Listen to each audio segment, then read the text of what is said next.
And joining me now is Dan Kelly, president of the Canadian Federation of Independent Business. Dan, thanks so much for your time.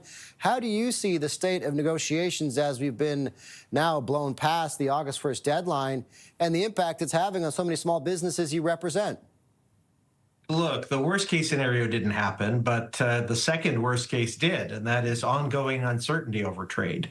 On top of that, it's not going in a good direction, going in quite a bad one with rising tariffs on at least a chunk of Canadian trade, the elimination of the de minimis rule for small retailers that sell goods into the U.S. market. It's right now all bad, not at the end of the rope, but pretty close to it. Of course, tariffs for these goods that are not compliant with the CUSMA trade agreement are being hit with 35%, and there are sectoral tariffs. But you also brought up the point that uncertainty is also a huge problem for businesses right now.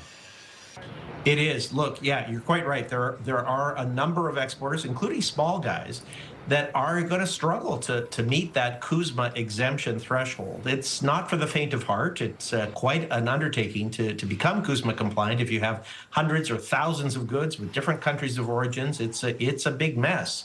But it is at least technically possible. The part that isn't changing right now is the uncertainty over trade. It's probably gotten worse rather than better.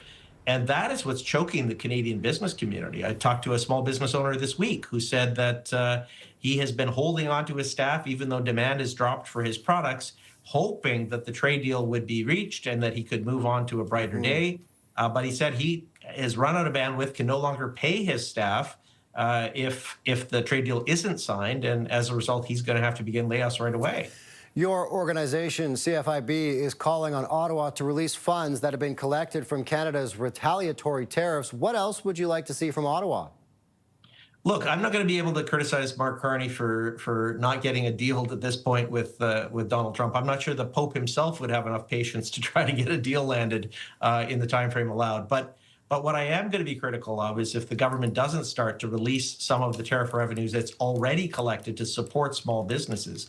That's what's needed right now. For those guys that are facing layoffs or uncertainty, they need some help. They need it now. And government has collected a couple $2 billion extra in this tariff, in our tariffs. That's the money that needs to be released. And the Prime Minister made a promise to do just that. Dan Kelly is the president of the Canadian Federation of Independent Business, and as he's been detailing, many small businesses incredibly concerned about the impact of these tariffs. Dan, always appreciate your time. Thanks so much. Anytime.